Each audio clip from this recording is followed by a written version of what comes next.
അതെങ്ങനെ ശരിയാവും? ആ പ്രോപ്പർട്ടി എപ്പോ കൊടുത്താലും നമ്മളോട് ആദ്യം പറയണമെന്ന് നമ്മൾ അവരോട് പറഞ്ഞിട്ടുള്ളതല്ലേ? പണത്തിന് മേലെ പരുന്തും പറക്കില്ല മാഡം. കൂടുതൽ പണം കിട്ടിയപ്പോ അതിന്റെ ഉടമസ്ഥർ നമ്മളെ സൗകര്യപൂർവ്വം മറന്നു. അല്ല, ഇനി നമ്മളവിടെ തുടങ്ങാനിരുന്ന ഷോപ്പിംഗ് സെന്ററിന്റെ കാര്യം എങ്ങനെയാ? വേറെ ഒരു പ്ലോട്ട് അന്വേഷിക്കേണ്ടി വരും അല്ലേ? ആര് പറഞ്ഞു? കിട്ടാത്തത് പിടിച്ചു വാങ്ങണം. അതാണ് കോർപ്പറേറ്റ് ബിസിനസ്. 1 ലക്ഷത്തിലേക്ക് എത്താൻ പല മാർഗങ്ങളുണ്ട് മൂർത്തി. നേരായ വഴി നടന്നില്ലെങ്കിൽ നേരല്ലാത്ത വഴി.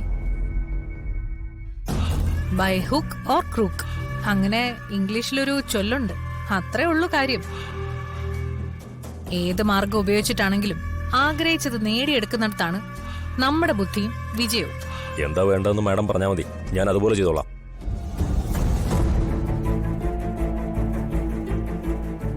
എല്ലാത്തിന്റെ അടിസ്ഥാനം സൗഹൃദങ്ങളാണല്ലോ. സിത്താര എന്ന ബിസിനസ് മാഗ്നറ്റ് എന്റെ ഉള്ളം കയ്യിലിരിക്കുന്നത് ഞാൻ കാണിച്ചു തരാം.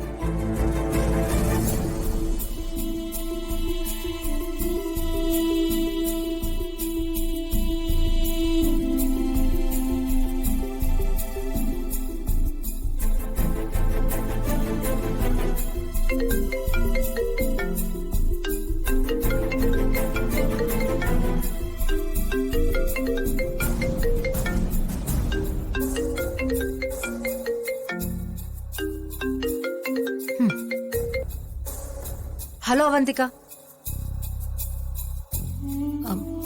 ഹലോ, എന്റെ നമ്പർ സിത്താരയുടെ കയ്യിലുണ്ടായിരുന്നോ?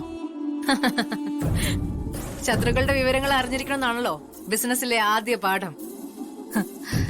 എന്നാ ആ ശത്രുത മാറ്റാനാ ഞാനിപ്പോ വിളിച്ചത്. സിത്താരെ പോലെ വലിയൊരു ബിസിനസ് എൻറ്റിറ്റിയോട് മത്സരിക്കാൻ ഞാനാരാ? ഞാനിപ്പോ വിളിച്ചത് ഒരു കാര്യം ഒന്ന് ഡിസ്കസ് ചെയ്യാനാ. ആയിക്കോട്ടെ, പറഞ്ഞോളൂ. അതങ്ങനെ ഫോണിൽ വേണ്ട, നേരിട്ടൊന്ന് കാണാൻ പറ്റുമെങ്കിൽ. അയ്യോ അവന്തിക, ഐ എം സോറി. ഞാനൊരു 4-5 ദിവസം ഫ്രീ അല്ല. മൂക്ക് വേണ്ടിയിട്ട് ചില പൂജയും കാര്യങ്ങളും ഒക്കെ ആയിട്ട് അല്പം ദൂരെയുള്ള അമ്പലത്തിലേക്ക് പോവാ. ആഹാ, തുടക്കം തന്നെ നല്ല ശുഭലക്ഷണമാണല്ലോ. ഞാനും ഒരു തികഞ്ഞ ദൈവവിശ്വാസിയാ. നമ്മുടെ ആദ്യത്തെ കൂടിക്കാഴ്ച അമ്പലത്തിൽ വെച്ച് തന്നെ ആവണമെന്നാവും നിയോഗം. അവന്തിക അങ്ങോട്ട് വരുന്നുണ്ടോ? പിന്നെന്താ, ഞാൻ വരാം. നമുക്ക് അവിടെ വെച്ച് തന്നെ സംസാരിക്കാം. അത് ഇത്തിരി ദൂരെയാണ്. ഒരു കാടിന്റെ നടുവിലുള്ള നാഗക്ഷേത്രമാണ്.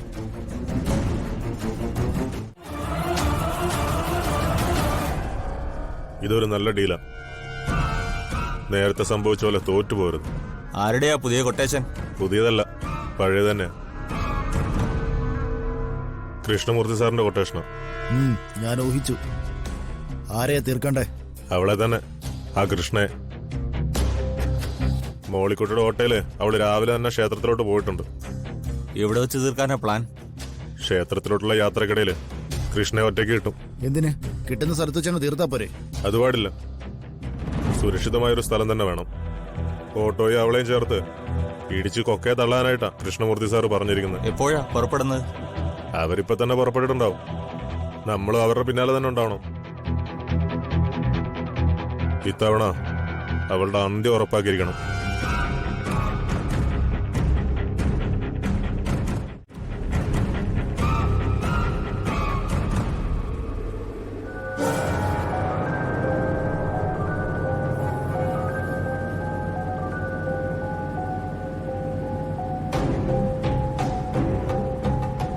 ഗോകുലിന്റെ മുഖത്ത് കാണുന്ന ഈ സമാധാനം കൊടുങ്കാറ്റിന് മുമ്പുള്ള ശാന്തത മാത്രം. എന്നെ കാണാതിരിക്കാൻ സച്ചേട്ടനാവില്ല. സച്ചേട്ടൻ ഇനിയും വരും. അതിനു മുൻപ് ഈ പ്രശ്നത്തിന് ഒരു പരിഹാരം കണ്ടെത്തിയേ പറ്റൂ. സച്ചേട്ടൻ എന്നെ കണ്ട കാര്യം വീട്ടിലറിഞ്ഞ അലറി വിളിച്ച് ബഹളം വെച്ച് അമ്മയും എല്ലാവരും വരും. അതോടെ ഈ വേഷം കെട്ട് എല്ലാം പൊളിയും. അതിനു മുമ്പ് ഗോകുലിനോട് എല്ലാ സത്യങ്ങളും തുറന്നു പറഞ്ഞ് മോളെ കൊണ്ട് എനിക്ക് എന്റെ സച്ചേന്റെ അരികിലെത്തണം.